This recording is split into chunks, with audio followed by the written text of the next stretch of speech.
So this is a news story that just popped up in my email inbox this morning. YouTube is unveiling a new music streaming service.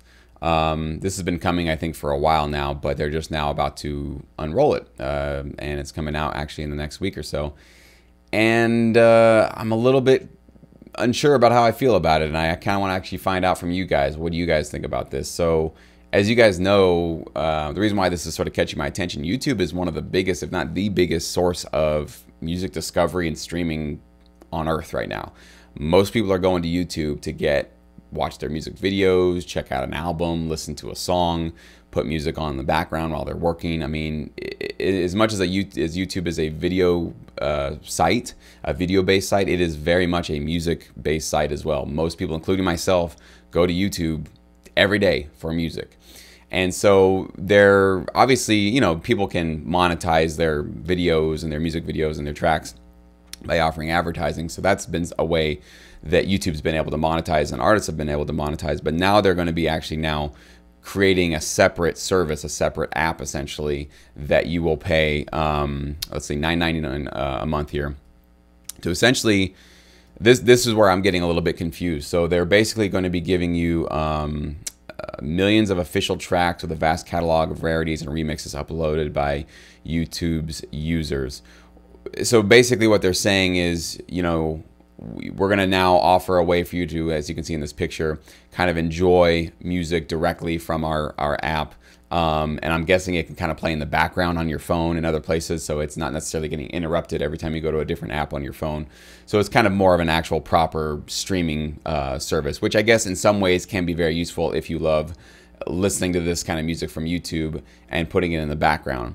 But what's not clear from this blog post is if you're going to be getting anything exclusively from their app that you wouldn't be getting just from going to YouTube's site and not paying $9.99 a month.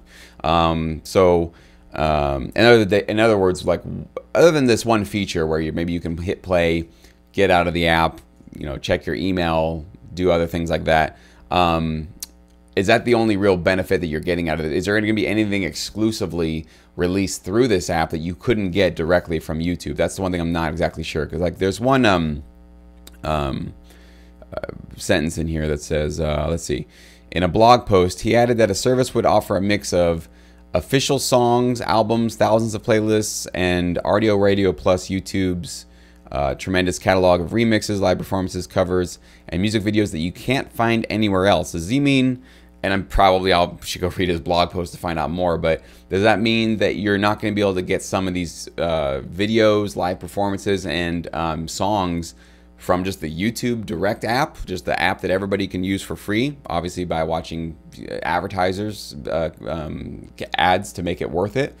Or are they just saying that there's just stuff in the YouTube sort of ecosystem that will also be included on this new app that you'll pay for, and you can't find that stuff on, you know, whatever, Vimeo or some other video hosting site? That part's not exactly clear, if there's going to be any sort of exclusive offerings going on with this app that they're going to be releasing and charging people for.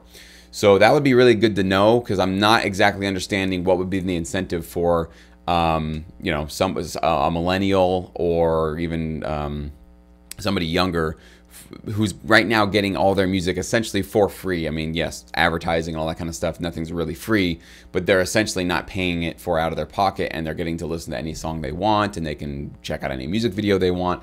And now it's like, hey, would you like to do all that in this other app and pay us $10 for that?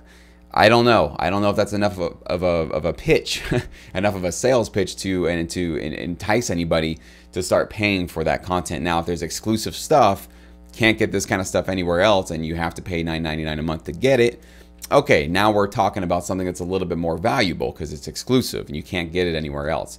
It sounds like right now the one benefit for the $9.99 is maybe you can create your own playlist, you can find things immediately. You know, you don't have to, you can close the app while you're still listening to something. So that might be really useful and good for a lot of people, and maybe that would be enough for you. What about you guys? You guys watching here, would that be enough for you to sign up for something like this? I'm just curious as to how that would work out and what you guys think about it. I'm a little bit skeptical. And then the other thing that was interesting to me about this article is Right here. Although the site attracts more than 1 billion music fans every month, it has been repeatedly attacked by the music industry for allowing users to upload videos that infringe on copyright and failing to pay artists properly. So YouTube, Google, obviously that owns them, has been getting a lot of pressure from the labels, from people who are copyright owners, who are, song owners, who are master recording rights owners. And they're basically saying, hey, you guys are like letting everybody listen to this stuff for free. You're streaming it, which in some ways is good for us because we get exposure, and then people come to our live shows and buy our merchandise. But on the other side, it's like, hey, this is still also content that wasn't free to produce, took a lot of money, energy, time to put out there. It would be nice if we got compensated just a little bit for all of this. And so this might be, part of my conspiratorial mind here is this might be Google's way or YouTube's way of just going, all right, we'll do something about this. Okay, we're going to do something to try to get you some money back because we don't want to keep getting all this pressure. And maybe this is a way also to avoid lawsuits and, whatever, entanglements that could happen because of this. So this is their sort of good faith effort to say, hey, well, we're going to provide something that we can monetize and people can sign up for, and we can offer a way to do that alongside of our free service. This might be a way just to, they might not think that this is going to make them any money at all, but it could be a way for them to just get the heat off of them a little bit. To just say, hey, don't look at us. We've got now a paid option, just like everybody else does, right? Everybody else has their paid options, and now YouTube has one as well. So you can't really blame us anymore for people not buying your albums and just streaming it on our site, because we're now part of the solution for you. Again, if that's where this is coming from, it would make sense why the pitch isn't strong enough. Why this sort of reason for signing up for $9.99 a month. To me, just seems like, why would I do that? With the way that it's being unveiled right now, you would think of it's like a really awesome feature or really cool exclusive content. That would be front and center, and I'm not seeing that come out front and center. I just kind of see this sort of, hey, we got this now.